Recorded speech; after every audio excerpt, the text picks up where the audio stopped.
बिस्मिल्लाहिर्रहमानिर्रहीम। अस्सलाम वालेकुम। क्या हाल है आप सबका, कैसे हो आप। आज मैंने अपने किचन में बनाई है बहुत ही यूनिक रेसिपी एग मटर कोरमा, जो कि बहुत ही मज़े का बनता है और बहुत ही क्रीमी लुक है इसकी और बहुत ही क्रीमी टेस्ट भी है इसका। तो आपने मेरी इस रेसिपी को ज़रूर ट्राई करना है और आपसे एक गुजारिश है, अगर आपको मेरी रेसिपी पसंद आए तो मेरे चैनल को भी सब्सक्राइब करना है और वीडियो को लाइक करना है और फैमिली और फ्रेंड्स के साथ इसको ज़रूर शेयर करना है। तो चलिए शुरू करते हैं हम आज की रेसिपी।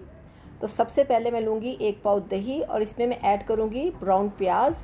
2 मीडियम साइज़ के मैंने प्याज लिए थे जिनको मैंने ब्राउन कर लिया था। तो इसको हम दही में डाल के हम इसको ग्राइंड कर लेंगे।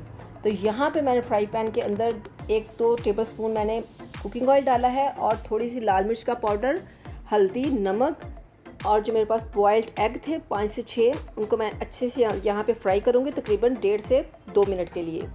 ज़्यादा फ्राई नहीं करेंगे, इससे वो काफ़ी हार्ड हो जाते हैं, तो हम इसको तकरीबन 1 से 1.5 मिनट ही फ्राई करेंगे।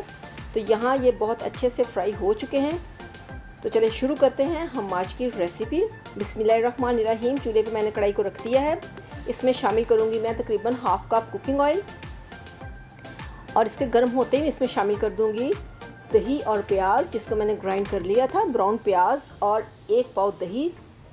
इसको हम यहाँ पे इतना फ्राई करेंगे जो दही है वो अपना पानी बिल्कुल छोड़ दे और इसका जो कुकिंग ऑयल है वो बिल्कुल सेपरेट हो जाए। इसको लगते हैं तकरीबन 4 से 5 मिनट। तो इसको हमने तेज़ आंच पे चम्मच हिलाते हुए इसका जो पानी है उसको ट्राई करना है और इसकी अच्छा सा कलर और अच्छी सी खुशबू आने तक हम इसको यहाँ पे फ्राई करेंगे। यहाँ पे आप देख सकते हैं जो कुकिंग ऑयल है वो बिल्कुल सेपरेट हो चुका है और जो दही उसका बहुत ही क्रीमी सा मसाला बन गया। तो यहाँ पर हम ऐड करेंगे पाउडर मसाले। 1 टेबलस्पून मैंने डाला इसमें लाल मिर्च का पाउडर और 1 टीस्पून इसमें डालेंगे अच्छे से कलर के लिए हल्दी पाउडर।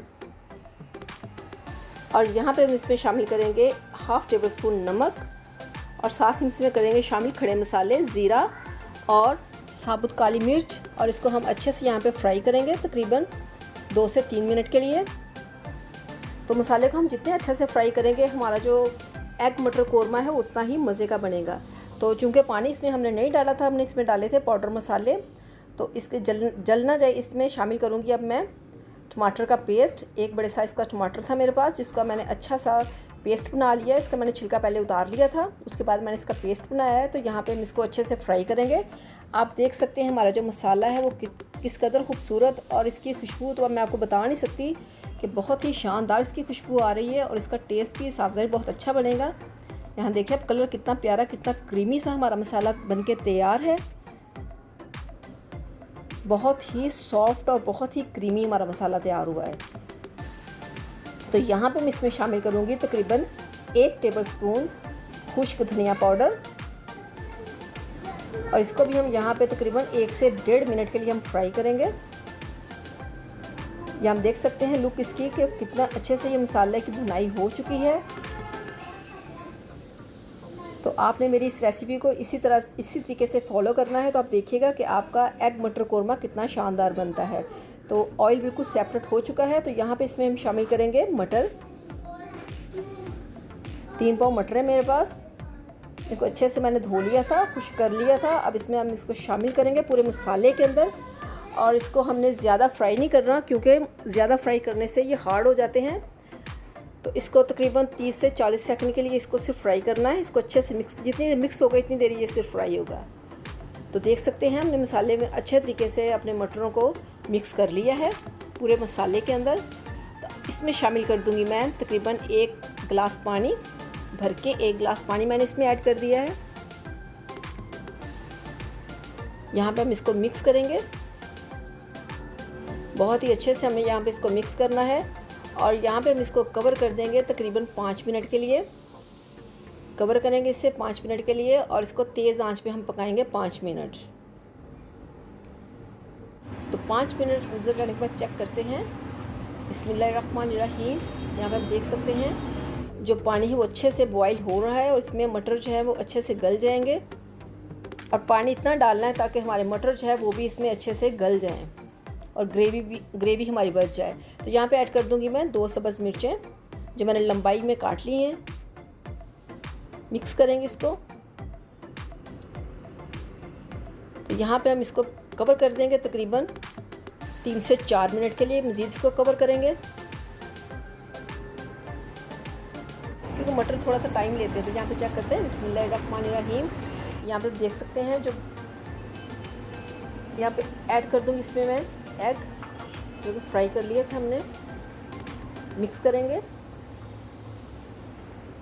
यहाँ पे जो हमारा पानी है वो काफ़ी खुश्क हो चुका है और यहाँ पे हम इसको कवर करेंगे और इसको बिल्कुल हल्की आंच पे हम रखेंगे यहाँ पे दम पे तकरीबन 4 से 5 मिनट के लिए। तो 4 से 5 मिनट गुजर जाने के बाद हम चेक करते हैं। बिस्मिल्लाहिर्रहमानिर्रहीम। यहाँ पे आप देख सकते हैं जो हमारी ग्रेवी है वो काफ़ी थिक हो चुकी है और पानी काफ़ी इसका ड्राई हो चुका है। चम्मच के साथ इसको अच्छे से हम हिलाएंगे। आप इसका कलर चेक कर सकते हैं। और मटर को हम चेक करते हैं, ये गल गए हैं। ये देखिए माशाल्लाह से मटर जो हमारे वो गल चुके हैं और हल्की आंच पे रखने की वजह से जल्दी गल जाती है। यहाँ पे इसमें ऐड करूँगी 1 लेमन का रस और साथ इसमें मैं शामिल कर दूँगी यहाँ पे गरम मसाला 1 टीस्पून। मिक्स करेंगे इसको और इसको हमने यहाँ पे तेज़ आंच पे रखना है ताकि हम जितनी हमें ग्रेवी चाहिए इतने में वो बन जाए, क्योंकि हमारे जो एग है वो भी पके हुए हैं, हमारे मटर जो वो भी गले हुए हैं। और यहाँ पे मैंने ऐड कर दिया इसमें सब्ज़ धनिया, तकरीबन 1 टेबलस्पून मैंने इसमें सब्ज़ धनिया ऐड कर दिया है। तो आप देख सकते हैं जो ग्रेवी हमारी काफ़ी थिक हो चुकी है। तो इतनी ग्रेवी के साथ आप इसको वाइट चावलों के साथ सर्व कर सकते हैं, पराठों के साथ बहुत अच्छा लगता है ये, और चावलों के साथ तो लाजवाब इसका टेस्ट निकलता है ना, और पराठों के साथ भी क्या बात है। तो आपने इस रेसिपी को ज़रूर ट्राई करना है। तो चलो चलते हैं हम इसकी फ़ाइनल लुक की तरफ। तो अगर आपको ये मेरी रेसिपी पसंद आए तो मेरे चैनल को सब्सक्राइब कीजिएगा, वीडियो को लाइक कीजिएगा। अगली रेसिपी तक के लिए इजाज़त दीजिए, दुआ में याद रखिएगा। अल्लाह हाफिज़।